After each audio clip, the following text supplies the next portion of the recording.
So there are a lot of liner options that are out there, but what we've chosen to put in our product is our Bernard Easy Feed liner. All of the Bernard and Tregaskis guns and torches have the ability to use Easy Feed liner technology.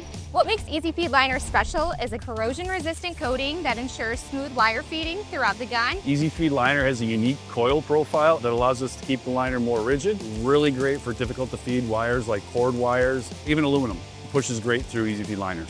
We offer front load, rear load, or quick load liners.